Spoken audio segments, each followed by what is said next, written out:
আপনি কল্পনাও করতে পারবেন না, চীন আমাদের চেয়ে মিনিমাম 100 বছর এগিয়ে গেছে।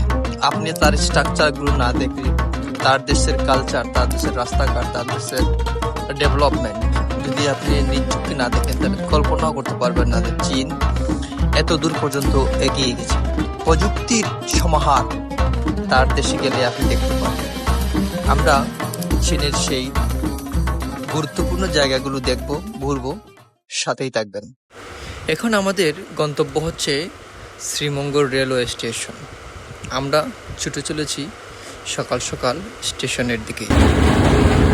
আপনারা দেখতেছেন ইতিমধ্যেই স্টেশনে পৌঁছার সাথে সাথেই ট্রেন চলে এসেছে, কালনি এক্সপ্রেস সরাসরি স্টেশনে। আমরা একটি কেবিন নিয়েছিলাম, সেই কেবিনের ভিতরে আমরা বসে আছি। আমাদের ভিউয়ার্স সবাই রেডি হয়ে গেছে, আমরা এই মুহূর্তে হোটেল থেকে বের হব। ঢাকা পৌঁছার পর আমরা একটি হোটেলে পরিচিত পাস হবে রেস্ট করি। 6টা থেকে ইনশাআল্লাহ আমরা এই মুহূর্তে রেস্ট করার পরে অবস্থান করতেছি। আমরা সবাই আমাদের বোর্ডিং ছিল 6টায়। আমরা কিন্তু বোর্ডিং এর জন্য শাহজালাল আন্তর্জাতিক বিমানবন্দরে দাঁড়িয়ে আছি। ফাইনালি আমাদের চেকিং শেষ হলো। শেষ হওয়ার পরে আমরা বোর্ডিং এর জন্য অপেক্ষা করতেছি ভিতরে ইউএস বাংলা এয়ারলাইন্সের গুয়াংজু। আমাদের বোর্ডিং শেষ হওয়ার পর দেখতেছেন ইমিগ্রেশনটা সম্পূর্ণ করলাম। ইমিগ্রেশন সম্পূর্ণ করার পরেই আমাদের সময় হয়ে গেল। আমরা চলে গেলাম উপরে নামাজ পড়ার জন্য। সলাতুল এশা আদায় করলাম। এশা আদায় করেই আমরা চলে গেলাম লাউঞ্জে বলাকাতেই বসে আমাদের লাউঞ্জ শেষ করলাম, রাতের খাবারটা শেষ করলাম। আপনাদের অবশ্যই প্লাটিনাম কার্ড থাকলে সেই লাউঞ্জটি ফ্রিতে ইউজ করতে পারবেন। আমরা কিছুক্ষণের মধ্যেই ইমিগ্রেশনের দিকে রওনা হব।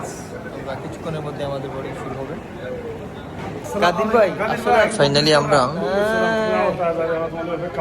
সামনের দিকে এগিয়ে যাচ্ছি। চলে আসেন আপনি, আমরা 22 তারিখ চলে এয়ারপোর্টের ভিতরে তিনজন মিলে একটি ভিডিও এবং শর্ট নিলাম। হাঁটতে হাঁটতে আমরা ইউএস বাংলা এয়ারলাইন্সের চেকিং শুরু হয়েছে। আমরা চলে যাচ্ছি, চেকিং শেষ করে দেখতেছেন আমরা ভিতরে চলে যাচ্ছি। আমার ভিডিও করতেছেন মাহফুজ ভাই আজকে। ইতিমধ্যেই আমরা বিমানের ভিতরে প্রবেশ করলাম। বোর্ডিং এ কিন্তু আমাদের তিনজনকে একসাথেই পাশাপাশি বসার সুযোগ করে দিয়েছে টিকিটগুলো। এবং প্রথমে আমাদের টিকিট ভিতরে ছিল, তারপরে আমাদেরকে সামনের দিকে দিয়েছে। ভিতরের দিকে আসলে লম্বা মানুষদের বসতে একটু কষ্ট হয়। ধন্যবাদ ইউএস বাংলাকে আমাদেরকে সুযোগ দেওয়ার জন্য। যাত্রার পরপরেই 1 ঘন্টার মধ্যেই আমাদের সামনে খাবার চলে আসে। আমরা যদিও আমাদের লাউঞ্জে খাবার হয়েছিল রাতের, তারপরেও আমরা বিমানে আবার সেই একই খাবার, বিফ এবং ডাল ভাত, তারপরে হচ্ছে পানি, বাটার, ঘি আর দই, মিষ্টি জাতীয়। তবে টেস্ট করে দেখলাম খাবারের স্বাদটা অনেক ভালো, বিশেষ করে বিফটা অনেক টেস্টি ছিল। 4:30টার দিকে বিমান থেকে অ্যানাউন্সমেন্ট বেজে উঠল। মূলত আমাদের বিমান চলে এসেছে গুয়াংজু এয়ারপোর্টের উপরে। ল্যান্ডিং করার পর কি কি করতে হবে আমাদেরকে ওনারা একটি গাইডলাইন দিচ্ছিলেন। আমরা নীরবে সেই গাইডলাইনটা শুনছিলাম। বিমান যখন ল্যান্ডিং শেষ হলো, তখন আমরা দাঁড়িয়ে দরজা খোলার জন্য অপেক্ষা করছিলাম। আমরা বিমান থেকে নেমেই ইন্টারন্যাশনাল ইমিগ্রেশন অ্যারাইভালটি ফিল আপ করে নিলাম। ফিল আপ শেষেই ইমিগ্রেশন শেষ হলো। যদি আপনি ইন্টারন্যাশনাল অ্যারাইভালটি ফিল আপ না করে ইমিগ্রেশনে যান, তাহলে আপনাকে ইমিগ্রেশন থেকে আবার ওইটা ফিল আপ করার তারপর ইমিগ্রেশন হবে। তবে আগেই আপনি সেটা শেষ করাই ভালো। আপনারা দেখতেছেন ইমিগ্রেশন শেষেই আমরা বাইর হব। এর মধ্যে একটা জিনিস লক্ষণীয় ছিল, সেটা হচ্ছে পুরো গুয়াংজু এয়ারপোর্টটাই কিন্তু নিচে কার্পেট বিছানো ছিল। হাঁটতে অনেক আরাম লাগছিল। আমরা চেইনের সিঁড়ি দিয়ে সামনের দিকে এগিয়ে যাচ্ছিলাম। হাঁটতে হাঁটতে আমরা পৌঁছে যাই আমাদের মূল গন্তব্যে। সামনে এসেই দেখতে পাই বেল্টগুলো ঘুরতেছে। আমাদের লাগেজের জন্য আমরা অপেক্ষা করি। আমরা বেল্টগুলো গুনে দেখলাম অত্যাধুনিক এই বেল্টগুলো প্রায় 12টি বেল্ট এখানে রয়েছে। আমরা আমাদের লাগেজ সংগ্রহ করে সামনের দিকে হাঁটলাম। সামনে আসতেই দেখি ইন্টারন্যাশনাল সিম। চাইলে আপনি এখান থেকে সিম কার্ড সংগ্রহ করতে পারবেন, তবে আপনাকে প্যাকেজ নিতে হবে।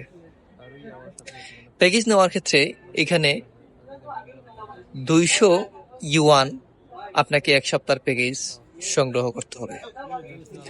আমরা এখান থেকে সিম সংগ্রহ না করে বের হয়ে যাই। বের হয়ে আমরা আমাদের ট্যাক্সির জন্য অপেক্ষা করি, কেননা বাইরে থেকে সিম নিলে 120 টাকা থেকে 100 টাকায় নেওয়ার সুযোগ রয়েছে। এখানে চাইলেই আপনি মোবাইল চার্জ দিতে পারবেন, পাশাপাশি একটু রেস্ট নিতে পারবেন, ট্যাক্সি ভাড়া করতে পারবেন।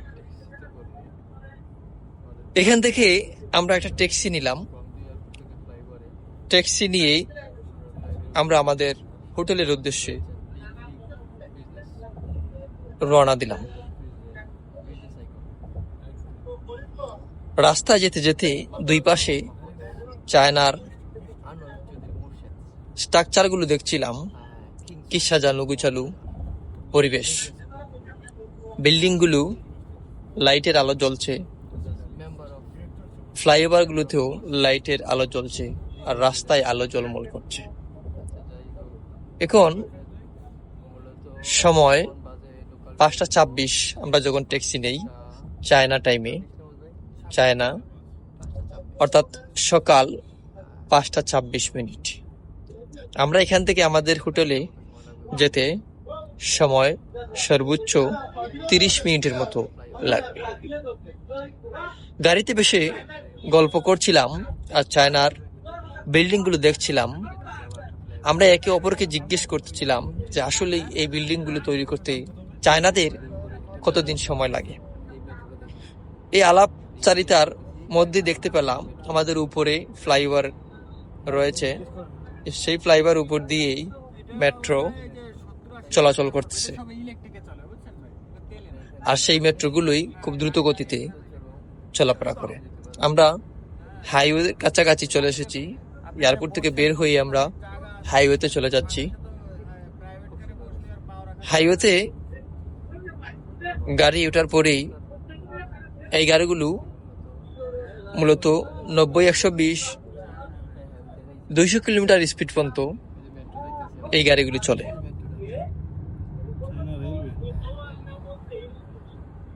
দুই পাশে অনেক সুন্দর সাজানো গুছানো রাস্তা।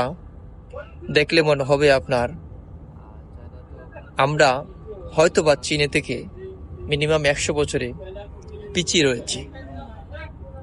তাদের সেই সাজানো গোছানো রাস্তাঘাট, আশপাশের পরিবেশ আপনাকে মুগ্ধ করবে।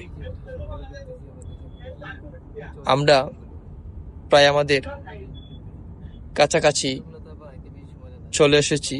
কিছুক্ষণের মধ্যেই আমরা হোটেলে ল্যান্ড করব।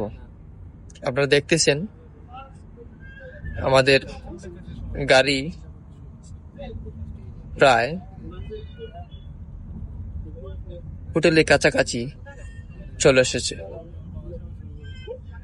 আপনারা অবশ্যই আমাদের এই ভিডিও থেকে অনেক কিছু জানতে পারলেন।